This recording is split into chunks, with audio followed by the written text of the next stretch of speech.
CS, Labor and Social Protection, our international partners, the leaders of the labor movement, ladies and gentlemen, good morning. Your Excellency, I don't have much to say today. When Kenya is peaceful, business is uninterrupted, and Kenyans are busy, I don't have much to say. It is now my privilege to ask you to be upstanding as I welcome the President of the Republic of Kenya, President William Ruto. Mr. President.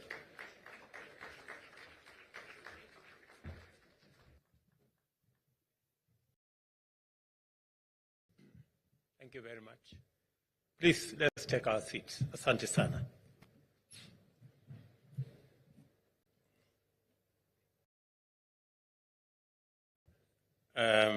Mr. Deputy President, Ministers present, Permanent Secretaries present, the Chair of the Council of Governors, our development partners and social partners, distinguished participants, good morning. Today we begin a series of important events to mark a week whose significance is critical for the people of Kenya and essential to the government of Kenya. Our bottom-up economic transformation agenda stands on the foundation of creating sustainable capacities and viable opportunities for the empowerment of people at the bottom of the socio-economic pyramid. A unique feature of the bottom-up agenda, therefore, is that each pillar of our economic transformation is deeply embedded in commitments arising from Article 43 of the Constitution, which sets our economic and social rights as fundamental human rights. Through our universal health coverage pillar, we are discharging our constitutional mandate to actualize every Kenyan's right to the highest attainable standard of health and to healthcare services. Similarly, the right to accessible and adequate housing, as well as reasonable standards of sanitation, are being realized through the affordable housing pillar of the plan for the bottom-up transformation. Additionally, our agro-industrial and food security pillar attends to the right of every Kenyan to be free from hunger and to have adequate food of acceptable standards. The right to clean, safe water is catered for through the irrigation and the water harvesting components of our agro-industry and food security, as well as the cross-cutting enablers of our plan. The right to social security, as already observed, forms the bedrock of the strategy and the foundation of our governing agenda. As such, it permeates every pillar and therefore affects interventions across sectors. The right to education must be observed robustly as a basic indicator of commitment to enhancing inclusion, effective participation, productivity of citizens, and transforming national competitiveness. This event, therefore, is important to all of us. I am delighted with the progress we are making in focusing transformational attention to the social sector, which is the backbone of sustainable social development. The paramount question to be answered in the course of deliberations during this conference arises from its theme. Number one, first, what are we doing to accelerate the development of an inclusive and integrated social protection system in our country? Secondly, what are our strategic options for the expansion of coverage and improvement of shock responsiveness in order to leave no one behind? are the foremost considerations in promoting and advocating for an integrated social protection system that can achieve increased coverage throughout the effective coordination of diverse actors in order to focus our full capacity on the people. Our philosophy of development is people-centered. We must empower the people to effectively actualize their potential by taking full advantage of economic opportunities and to have capacity to optimally benefit from development. We are confident as a nation and as government that we can simultaneously pursue rapid economic transformation and social protection at the same time, and that ultimately we shall achieve both of them. Social protection cannot wait until 2030, when we will have achieved our economic vision. If it does, the development achieved at the expense of or in exclusion of social protection will be hollow and fragile. We must undertake both commitments simultaneously because the standard of social protection is a good measure of sustainability and the promise of shared prosperity. The other urgent reason is that at the moment, too many people cannot afford a decent living. They are vulnerable, marginalized, and at the risk of being left behind. 16% of Kenyans today live below the poverty line. The number of people living in extreme poverty peaked during the COVID pandemic, reaching 8.9 million people. 26% of Kenyan children are under the age of 5 are stunted. Undernutrition is depriving them of normal growth, development, and is robbing them of their full potential. Older citizens, orphans, and vulnerable children, as well as people living with extreme disability, have a right to receive support now, and it is grossly unjust to wait even for a moment, for whatever reason. And that is why Cabinet has now approved that from June 1, the social protection cash transfer money will be disbursed before salaries of public servants is disbursed. I know for a very long time we've had social protection cash transfer money disbursed 3, 4, 5, 6, maybe sometimes 7 months after they are due. The instructions I have given and Cabinet have undertaken, and the Ministry of the Treasury have undertaken, is that from June 1, before salaries of public servants is paid, cash transfer for the vulnerable will be paid. I think it is the moral thing to do. It is the right thing to do, because if we don't look after our vulnerable, we will be a society that will be judged very harshly. It is the reason why government is implementing various strategies to extend the safety net as far as possible. The reviewed National Social Protection Policy, therefore, provides a framework to coordinate interventions across the country that are being undertaken by a broad coalition of actors from various sectors. County governments, the private sector, multilateral organizations including UNICEF and the World Bank are among the government's cherished partners and collaborators in the social protection agenda. Consequently, the government established a dedicated Department of Social Protection and Citizen Affairs.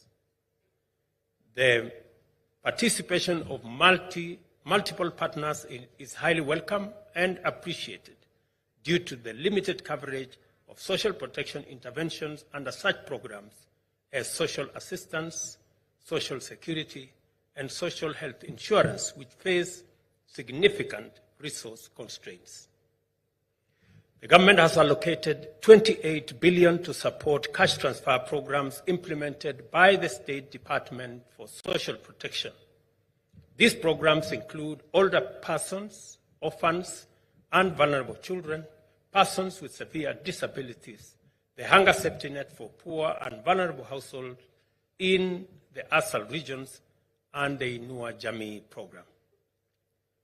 We are committed to effectively ring-fencing budgetary allocations for social protection programs and further securing them by ensuring their fiscal sustainability.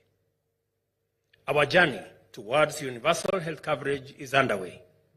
Already, maternity services and primary health care are provided free of charge in our public hospitals. At the same time, people who earn low incomes, poor and vulnerable households, are receiving much-needed financial relief from the introduction of subsidized health insurance cover through the National Health Insurance Fund. 223,000 vulnerable households with bona fide NHIF membership have access to services including cancer care. Again, on this front, we are in discussion with stakeholders in that sector to actualize the commitment I made to the people of Kenya that we will make NHIF contributions affordable. At the moment, the lowest contributor pays 500 shillings. We have worked the numbers. It will be possible, beginning later this year, to pay 300 shillings and still keep the cover. Again, so that we can expand the number of people whom we can carry on board the National Health Insurance cover. Again, we are redesigning the whole delivery of health cover or health facilities.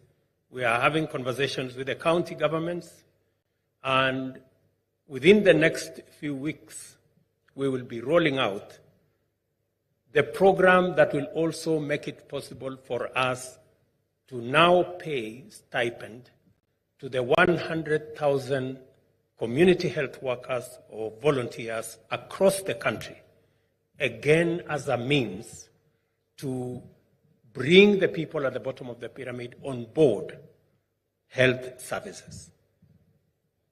Malnutrition and undernutrition are severely punitive burdens for children.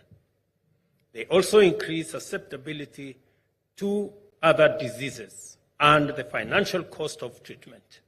In 2014, the cost of hunger survey estimated that costs associated with underweight children were 13.1 billion, while those associated with acute respiratory infections, acute diarrhea syndrome, fever, and malaria was approximately 800 million.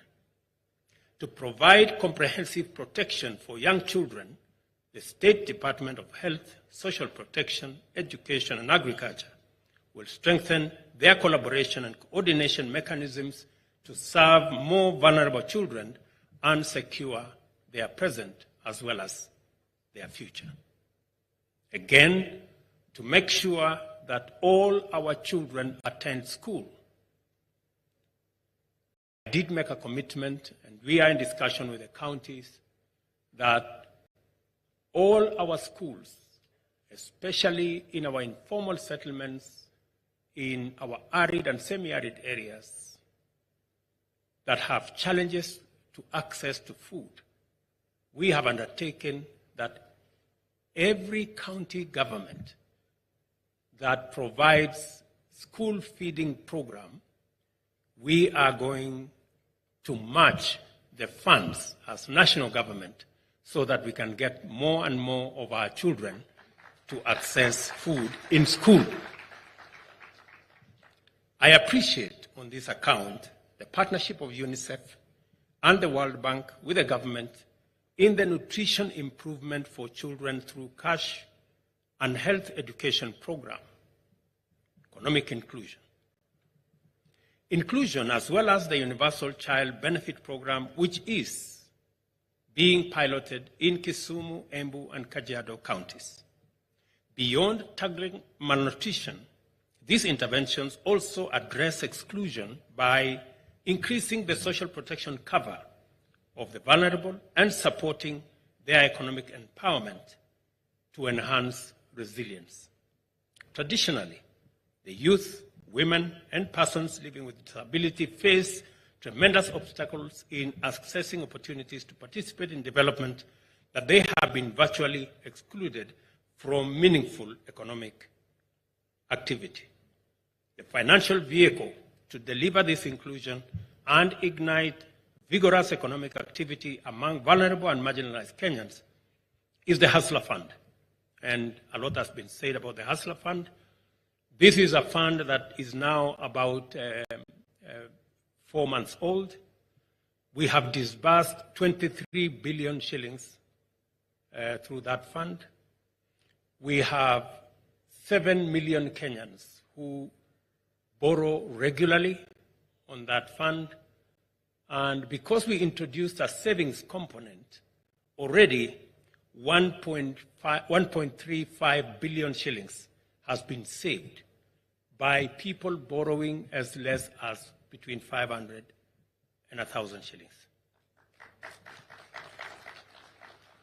Recently, we included, even for those who do not want to borrow any money, we included a component in the last 1 month for those who just want to save. And already in the last 1 month, 7 million shillings has been saved on that platform. And I am encouraged that there are many Kenyans who are prepared to walk with us the journey of saving so that we can also reduce vulnerability to people and give them a chance to access resources when times are difficult. The financial other programs include the redesigned National Youth Service, and I will be making some statements about the National Youth Service and how we are going to redesign it. The Youth and Weso Fund Enterprise Funds, as well as the National Fund for Persons with Disability. The youth access to government procurement opportunities, as well as the youth training and internship program, are also frameworks to facilitate the inclusion and empowerment of formerly neglected, yes, yet immensely critical demographics. Again, as I made a commitment earlier this week, the internship program that we intentionally wanted to bring all our graduating young people from all our institutions of higher learning, that we must find a transition mechanism for them so that, and should be funded by the government of Kenya, will also provide a safe landing for our young people coming out of college, and hopefully it becomes also an intervention in terms of ensuring that citizens are cushioned from vulnerabilities that come with looking for opportunities for work. Another exemplary and promising collaboration with our partners is the Kenya Socio-Economic Inclusion Project, involving the government and the World Bank, aimed at diversifying social protection programs and transitioning them from dependency on government funding into income generation. Through tested graduation models, these interventions are presently underway in Taita Taveta, Murang'a, Makueni, Marsabit, and Kisumu counties. We have made steady progress in inclusive education over the past 20 years, when free and compulsory primary education was inaugurated. Over the years, free day secondary has been introduced to complement it. We have now implemented 100% transition and established a pathway framework to anchor tertiary education with emphasis on technical and vocational education in our TVETs. TVET is going to provide much-needed skills and innovation to power Kenya's industrialization, enable it to grow into a technical and industrial powerhouse. Necessary engagements are also underway to ensure that government provides Kenyan learners with high-quality education that will equip them to become leaders of the knowledge economy who will turn the country into a globally competitive innovation hotspot. Although Kenya's social security industry is worth 1 trillion, it has low penetration at only 17%. Out of this, many are not saving enough for adequate income replacement. It is necessary to avoid foreseeable cyclical problems arising from a population that is deprived of financial cushion of savings. I therefore urge the National Social Security Fund, the Retirement Benefits Authority, and other stakeholders in both public and private sector to collaborate in formulating an effective contribution mechanism to mobilize adequate savings for every working person. I listened very carefully to the statement made by Secretary General of KOTU, and I want to thank our social partners for their participation and their understanding. We've had challenges. We've had a problem for the last almost 10 years. We could not implement the new rates that we had negotiated. But because of their participation and their understanding, I am now happy that it is not the case anymore that citizens will be contributing 200 shillings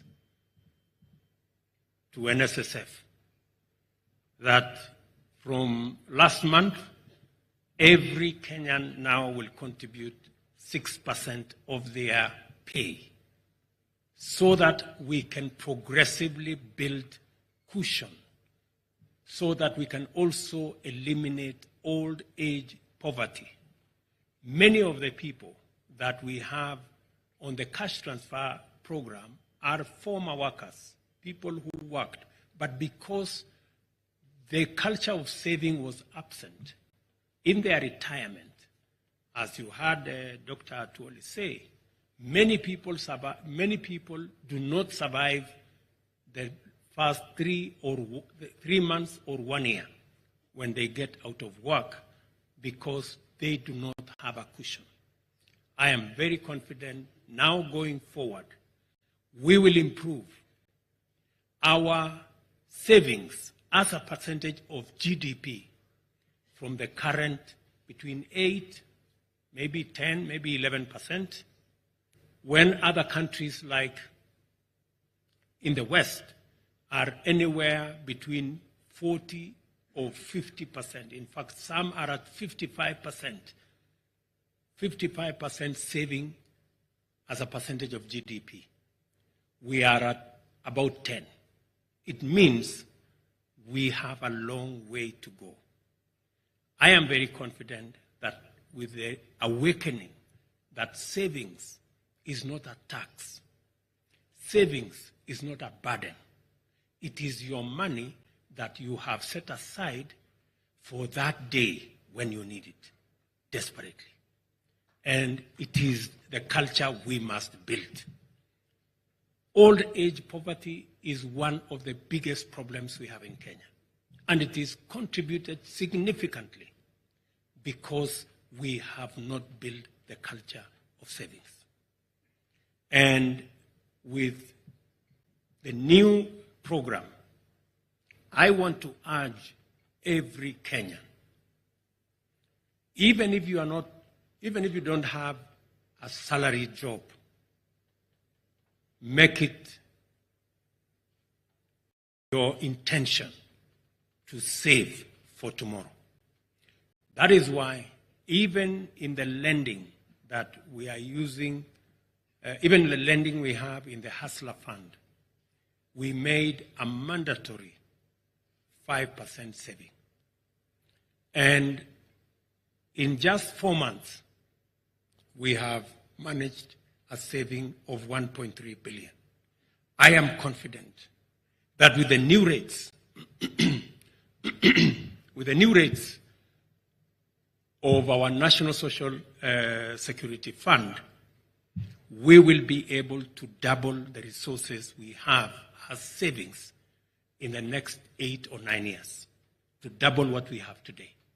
And we will progressively move our savings as a percentage of GDP from 10%, possibly in the next 10, 15 years, to between 20 and 25%. I think we will be moving in the right direction as a nation. And I want to thank all Kenyans. I know we have fought in court, but we have also negotiated on tables. And a combination of all that has now given us a way forward. I believe that the time has now come for us to actualize the Social Assistance Fund for vulnerable groups, as mandated in Vision 2030. The State Department and the State Law Office should liaise with parliamentary leadership to expeditiously generate the necessary legislative framework to make this a reality. It is now time to recognize our partners in this fundamental critical undertaking. Our county governments, led by the chair who is here, have emerged as focal points of collective action in social protection. Thank you very much, Madam, and your team. The World Bank, UNICEF, and the World Food Programme have been indefatigable and effective traditional partners of the government, as well as the International Labour Organization, Food and Agriculture Organization, the Foreign and Commonwealth Development Office, and the Save Children Fund. Many private sector entities have also contributed, especially under the Corporate Social Responsibility Framework. I want to very sincerely thank all our partners for their immense contribution to the success of social protection in Kenya. I encourage more participants and more partners to join in this noble undertaking and hasten our progress to full social protection cover in Kenya. As a means and an end of sustainable development, we are investing in the people through social protection to enable them participate in and benefit from the economic transformation of our nation. This requires collaboration. It requires building a bigger coalition of partners, of Kenyans, of private sector, of the public sector, all of us acting in concert so that we can actualize social protection as a mechanism of ensuring that no one is left behind. I now declare the Kenya Social Protection Conference and wish you very fruitful deliberations officially open. Thank you very much. God bless you, and God bless our great country. Asanteni sana.